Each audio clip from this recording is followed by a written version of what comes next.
David ITB, David ITB, David ITB, David ITB, David ITB, David ITB.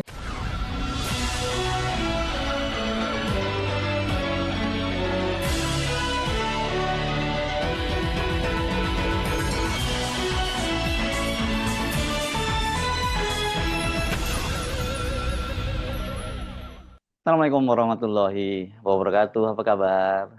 Kembali berjumpa dengan saya, Hersy Beno Arif. Semoga Anda selalu dalam keadaan sehat walafiat dan tetap semangat ya. Pagi tadi saya dikirimi link berita oleh seorang teman yang saya jamin ini kalau Anda membacanya bakal bikin mewek ya. Itu kalau hati Anda masih belum mengeras ya. Karena kan selama ini kita dari hari ke hari dibombardir oleh berbagai berita keburukan di negara kita ini karena ulah dari oligarki dan geng Mulyono. Saya paham kalau sekarang ini memang banyak sekali yang mood publik itu nggak enak gitu ya. Karena memang setiap hari ini kita selalu dijejali dengan berbagai berita-berita atau kabar buruk. Mulai dari kawasan timur ya, di Raja Ampat nih surga terakhir di muka bumi yang terancam rusak. Ya karena ulah mereka para penambang rakus ini, para oligarki rakus. Kemudian sampai di ujung barat ya, di negeri Aceh yang sekarang ini darah warganya ini sedang mendidih nih karena 4 pulau mereka diserahkan oleh Mendagri ke Sumatera Utara yang kini dipimpin oleh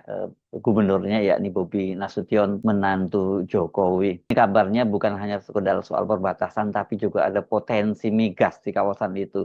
Sehingga kenapa pulau yang tadinya kosong tidak berpenghuni itu kemudian malah direbut oleh Sumatera Utara. Nah, ini beritanya beda banget dengan yang seperti biasa yang sering kita bahas ya. Ini beritanya saya baca di Tribun News. Ini jadi membuat seperti sebuah oase ya, membuat suasana hati jadi lebih sejuk gitu ya. Bahkan ini membuat banyak orang yang mengaku mewek nih kalau saya baca-baca komentarnya itu ya, membaca berita ini. Judulnya itu Satu Kampung Patungan Yai David, anak kuli angkut yang masuk ITB, rektor nangis saat jemput di rumah. Kalau saya tadi nyebut namanya David itu bukan dalam bahasa, bukan ejaan dalam bahasa Inggris David itu bukan. Ini tulisannya memang David, DEVIT itu, dan dia Febriansah nih. Berita yang menurut saya sangat luar biasa ini ya, yang dimuat di Tribun ini rupanya diambil dari akun Instagram milik seorang dosen ITB bernama Imam Santoso. Dia akunnya itu @santosoim, dosen metalurgi ITB, dan rupanya dia juga seorang influencer karena ini akun Instagramnya followernya ini sudah mencapai 680.000. Selain dosen metalurgi, di bionya dia juga menyebut dirinya itu sebagai dream maker. Maksudnya apa ya? Pembuat mimpi ya. Ini dia rupanya banyak jadi mentor anak-anak muda di ITB, anak-anak yang dari keluarga yang tidak mampu dan kemudian bisa sekolah di ITB dan kemudian meraih sukses karena berkat pendidikan yang baik dan pendampingan yang saya kira baik seorang senior seperti model Dr. Imam Santoso ini. Wajar kalau kemudian dia menuliskannya sebagai dream maker gitu, apa ya, pembuat mimpi, atau sebenarnya bukan hanya dream maker, dia kayaknya dia mengajak bermimpi dan kemudian mewujudkan mimpi-mimpi itu. Mudah-mudahan Anda nggak keberatan ya, Dr. Imam Santoso, kalau saya ikut mengambil video Anda dan ikut juga menyebarkan mimpi-mimpi bagi anak-anak cerdas di seluruh Indonesia yang kebetulan tidak beruntung nasibnya berangkat dari keluarga yang miskin gitu, tapi mereka cerdas dan berani mewujudkan mimpinya seperti David ini. David ITB, David ITB, David ITB, David ITB, David ITB, David ITB. Histeris.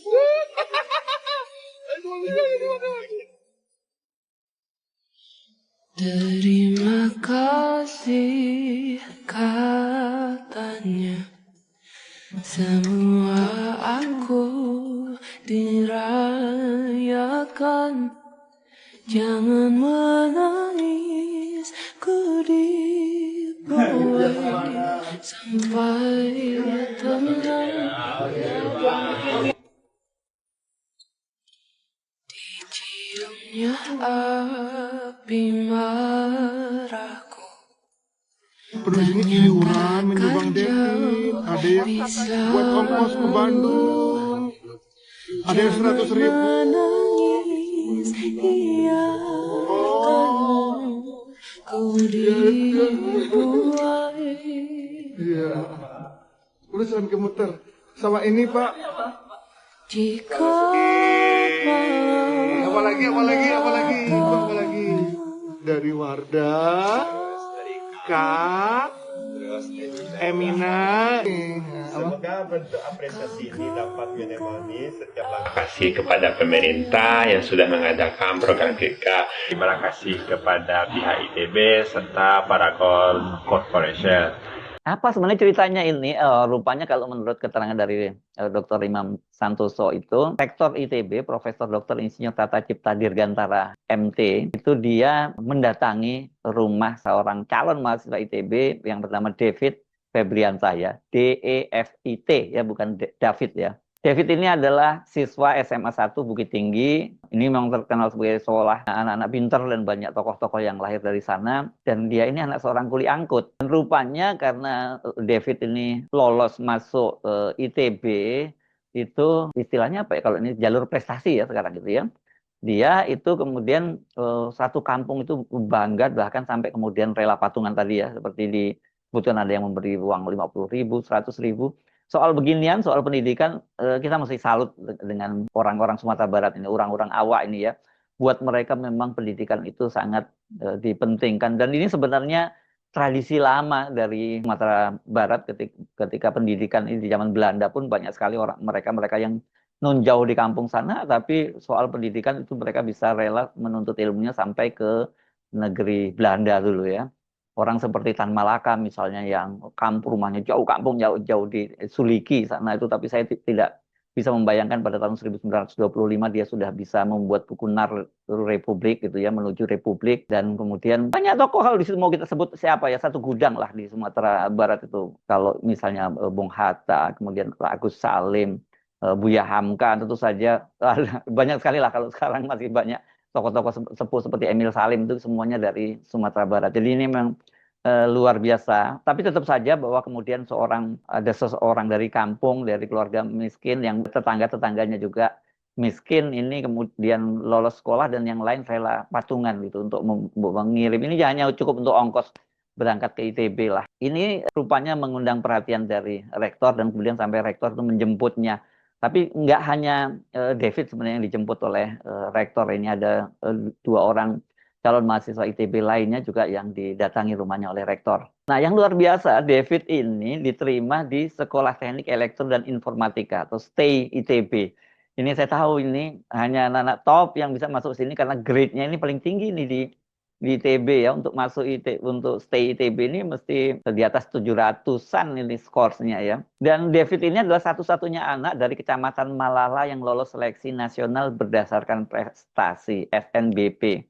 Nah, tadi Anda lihat kan ketika dalam video tadi bahwa di situ rektor ITB itu mendatangi rumah David. Terkejut ini ketika didatangi oleh sang rektor itu. Dan rumah ini rupanya itu pun masih, walaupun rumah, mohon maaf kalau kita sebut rumahnya nggak bagus, itu pun itu dia masih kontrak ya. Jadi bukan rumah sendiri. Dalam keterangannya itu di akun Instagramnya, Dr. Imam Santoso ini menyatakan diarak rektor di lereng Gunung Singgalang, Sumatera Barat. David dari SMA Negeri 1 Bukit Tinggi keterima di STEI Tremor. Tahu ada Pak Rektor, tulis dia begitu. Orang tua David namanya Julimat dan Doni Afrijal. Tadi terlihat ya, Ibu Rektor memeluk ibunda dari David dan keduanya menangis ya. Jadi bukan hanya orang tua David yang menangis, tapi rektor juga tampak menangis. Apa sih pekerjaannya ayah David ini? Ayah David ini rupanya sehari-hari bekerja sebagai kuli angkut kayu manis dengan hasil penghasilan harian yang tidak menentu. Sementara ibu David bekerja sebagai tukang sisir kayu manis. Ini saya nggak ngerti ada pekerjaan seperti ini rupanya ya. Unggahan itu, dibanjiri dengan berbagai komentar ya, dan ini komentarnya luar biasa karena bukan hanya melihat perhatian dari rektornya, tetapi juga bagaimana tekad dari David dan keluarganya dan warga itu. Ini benar-benar ini patut dicontoh ya, bagaimana sebuah masyarakat gitu yang meskipun dia kondisinya miskin, tapi kesadaran terhadap pendidikan luar biasa tinggi. Tapi nggak kaget saya kalau ini terjadi di Sumatera Barat. Selain warga satu kampung, David itu ternyata dibantu juga oleh PT Paragon Corps, produsen kosmetik milik pengusaha Nurhayati Subakata. Dia terlihat ya bagaimana David mengeluarkan berbagai produk kosmetik dari sebuah kantong. Ini beda dengan yang sering dilakukan oleh Pak Pres Gibran yang bagi-bagi skincare ya.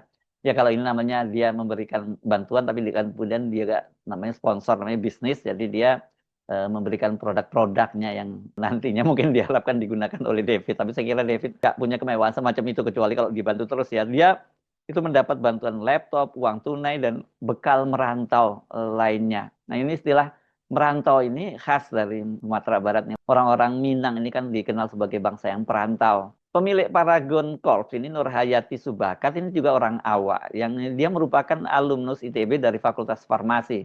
Dengan latar belakang itulah kemudian dia berbisnis mengembangkan berbagai kosmetik dan sukses luar biasa. Ini jadi salah satu perusahaan yang besar Paragon Corp ini, dan produk-produknya itu sekarang dikonsumsi atau digunakan oleh banyak terutama wanita di Indonesia. Tapi produknya ternyata bukan hanya untuk wanita ya, tapi untuk pria juga ada. Nurhayati ini dikenal sebagai seorang entrepreneur sekaligus filantropi. Ini dia nggak main-main dia kalau memberikan sumbangan. Dia misalnya pernah memberikan sumbangan ke ITB sebesar 52 miliar itu di masa COVID pada waktu itu ya. Dan dia juga pernah jadi Majelis Wali Amanah ITB untuk periode 2019-2024. Tetapi ini juga Nurhayati pernah mengalami situasi yang tidak menyenangkan. Ini ya akibat dulu pembelahan di eranya Mulyono ya, ketika pada waktu itu setiap kali ada orang-orang yang kritis terhadap pemerintah kemudian dilabeli radikal gitu ya. Pada waktu itu sejumlah alumni ITB itu membentuk namanya Gerakan Anti Radikalisme. Ya, mereka ini menyoroti posisi dari Din Samsudin yang menjadi ketua dari Majelis Wali Amanah ITB. Dan kita tahu kan Pak Din Samsudin ini pada waktu itu posisinya sangat kritis terhadap Presiden Joko Widodo. Karena itu mereka menuntut agar Din Samsudin dicopot. Ya. Dan mereka ini juga dilaporkan ke Komisi Aparatur Sipil Negara pada waktu itu. Nah, terus kemudian apa hubungannya Ibu Nurhayati Subakat itu? Rupanya menurut penelitian para alumni ITB yang bergabung dalam gerakan anti radikalisme, ini jelas para Jokower itu ya. Mereka itu nilai bahwa Nurhayati Subakat yang juga pimpinan dari korporasi Paragon yang membawai produksi kosmetik Wardah itu telah memberikan beasiswa yang dinilai sangat eksklusif ya. Karena menurut GAR itu program beasiswa Perintis 2021 untuk mahasiswa ITB itu merupakan kerjasama antara Paragon dan Yayasan Pembina Masjid Salman dan Rumah Amal Salman. GAR, Gerakan Anti Radikal ini menilai bahwa beasiswa Perintis itu sangat inklusif, bukan inklusif, maksudnya sangat eksklusif ya, karena ditujukan hanya untuk agama tertentu atau hanya agama Islam saja. Dan kemudian mereka khawatir jangan sampai kemudian dinilai bahwa ITB itu beasiswanya bersifat eksklusif. Padahal ini sebenarnya kan tidak ada kaitannya dengan ITB, ini dengan Yayasan Pembina Salman, bahwa Yayasan Pembina Salman atau Masjid Salman itu terafiliasi dengan ITB, tapi kan nggak ada urusannya dengan ITB ini sesungguhnya. Jadi begitulah era di masa lalu ya, era selama 10 tahun di bawah pemimpinan Mulyono. Pokoknya kalau yang kritis terhadap pemerintah, kalau dia dari kalangan Muslim, dan kebanyakan memang kebetulan dari kalangan Muslim, ya dicap radikal. Nah sekarang ini anak Nurhayati itu juga meneruskan apa yang dirintis oleh orang tuanya sebagai pebisnis dan filantropis, namanya Salman Subakat, dan dia juga menjadi Majelis Wali Amanah ITB periode 2024-2029. Kalau ibunya 2019-2024, rupanya diteruskan oleh anaknya 2024-2029. Dan yang luar biasa ini Salman Subakat ini dia menjadi anggota Majelis Wali Amanah termuda karena usianya baru 43 tahun. Ini mudah-mudahan David dan juga teman-temannya tadi dari Sumatera Barat yang sekarang diterima di ITB ini bisa menyelesaikan kuliahnya dengan sangat baik, sukses, dan kemudian bisa melanjutkan pendidikan jenjang lebih tinggi, atau mengikuti jejak dari Ibu Nurhayati Subakat ini. Karena apa? Kan orang Minang ini, orang Awak ini kan sebenarnya dia dikenal sebagai pedagang ulung ya, pebisnis gitu. Jadi Ibu Nurhayati dan putranya Salman Subakat ini orang Minang ya, kemudian lulusan ITB yang sukses, dan mudah-mudahan David juga bisa mengikuti jejaknya dan menjadi sarjana yang kemudian ilmunya bermanfaat, syukur kalau dia juga kemudian bisa jadi pebisnis yang besar seperti halnya Ibu Nurhayati Subakat dan putranya tadi Salman Subakat, dan itu bukan hanya berkontribusi untuk kemajuan dari warga dari Sumatera Barat, tapi juga untuk bangsa Indonesia ini.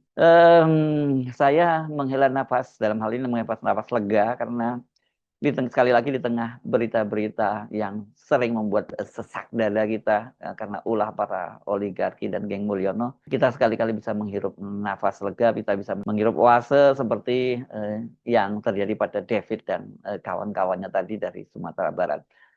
Saya sebenarnya sampai jumpa lagi. Wassalamualaikum warahmatullahi wabarakatuh. David ITB, David ITB, David ITB, David ITB, David ITB, David ITB.